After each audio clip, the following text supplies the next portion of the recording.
परेशान तो रंग वाला पार्वती, आखिर एक बेटी का बाप जो ठहरा।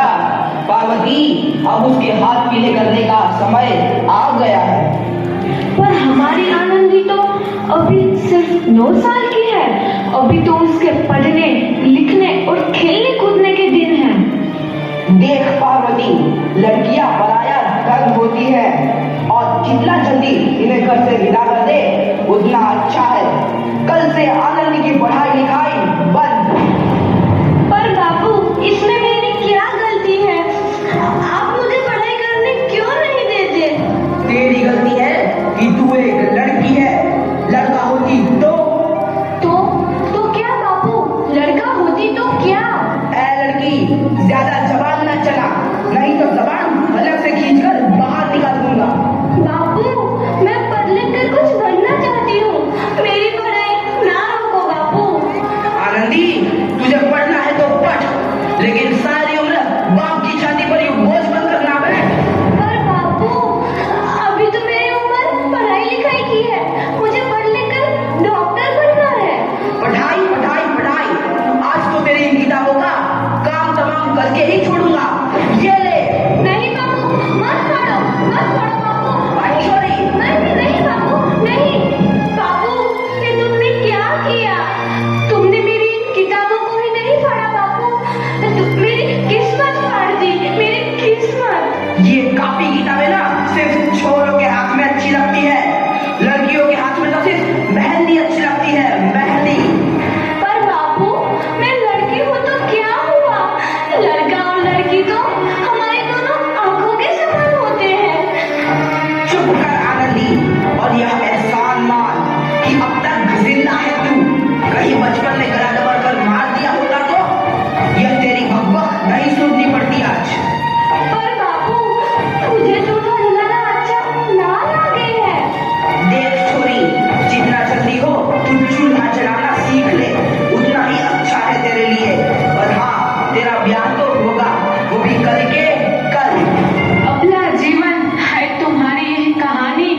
आंचल में है दूध और आंखों में है पानी।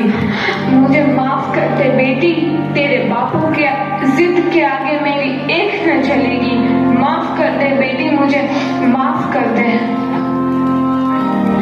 इस प्रकार मात्र 9 वर्ष की छोटी उम्र में आनंदी का विवाह गोपाल राव जोशी से हो गया।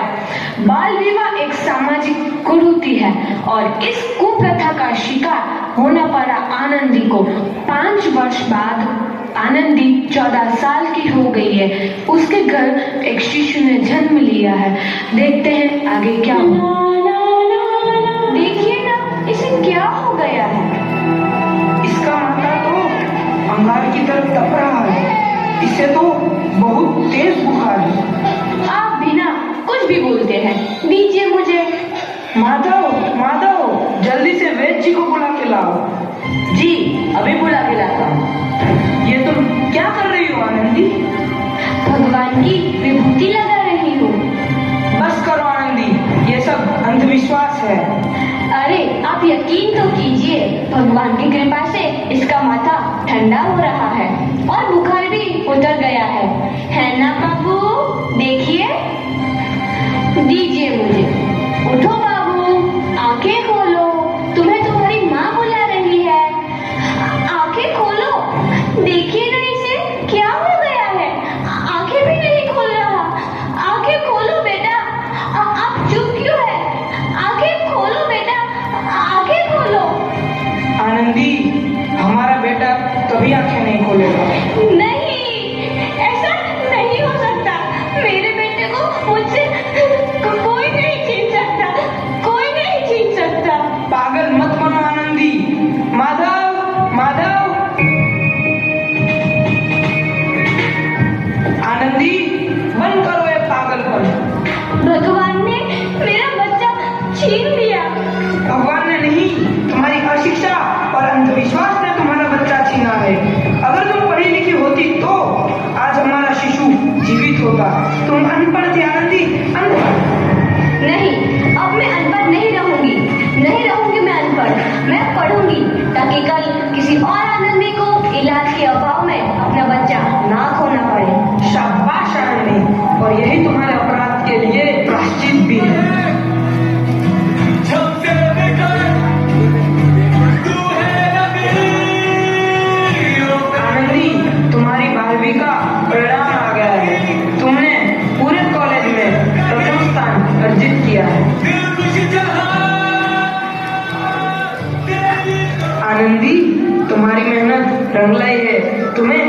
शिक्षा वृत्ति मिली है।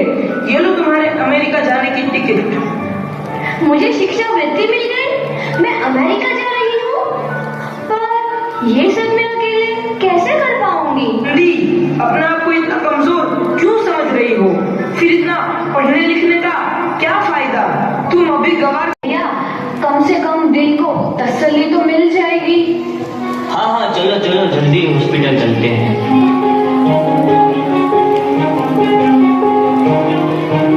इस मरीज की हालत तो बहुत ही खराब है। कोई चमत्कार ही इसे बचा सकता है। ऐसा मत बोलो भाई, डॉक्टर साहब कब तक आते होंगे? लो आ गई डॉक्टर मैडम। डॉक्टर मैडम जल्दी देखिए, मरीज की हालत बहुत ही खराब है।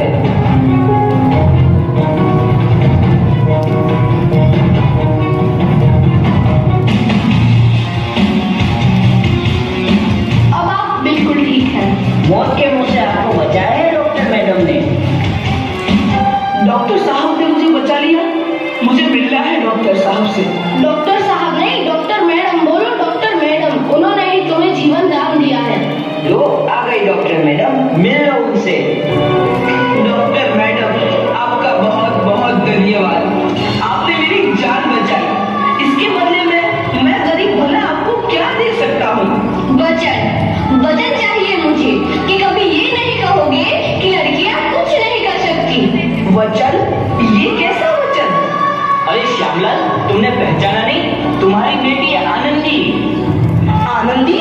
मेरी बेटी आनंदी डॉक्टर? हाँ बापू, वही आनंदी जिसके लिए बचपन में तूने चूल्हा और दूल्हा के अलावा कुछ नहीं सोचा था। आनंदी, आनंदी मेरी बेटी, मुझे माफ कर दे। मैं तेरा गुनहगार हूँ बेटी।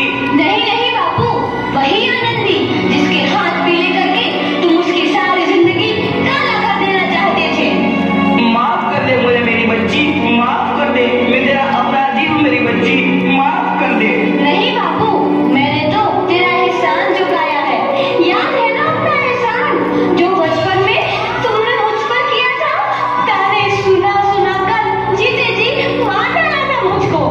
अब बोल, और किस किस को मारेगा? आनंदी बेटी, मुझे माफ कर दे मेरी बच्ची, मैं तेरा गुनहगार हूँ। बापू, आपने ही तो बोला था किताबें सिर्फ बेटों के हाथ में अच्छी लगती है, बेटियों के हाथ में तो सिर्फ मेहंदी। बेटों और बेटियों में फर्क करना तो आंखों में फर्क करने समान है। एक का पढ़ना और दूसरे का ना पढ़ना सामाजिक अंधकार है बापू, सामाजिक अंधकार। उपकार मांगता हूँ मैं तुझ जैसी बेटी का, जिसने सारी उम्र मुझसे कुछ ना मांगा। मांगा तो सिर्फ बराबरी का दर्जा। वरना सच तो यह है कि मैं तेरी माफी के लायक भी ना हूँ।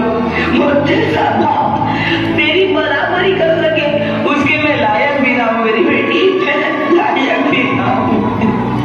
अपने बापू को क्या माफ नहीं करोगे आनंदी? माफ कर दो आनंदी, माफ कर दो। सुबह का भूला यदि शाम को घर लौट आए तो उसे भूला नहीं कहते। बापू, तो इस प्रकार आनंदीबाई जोशी ने अपनी मेहनत और अटूट इरादे से न केवल भारत की पहली महिला डॉक्टर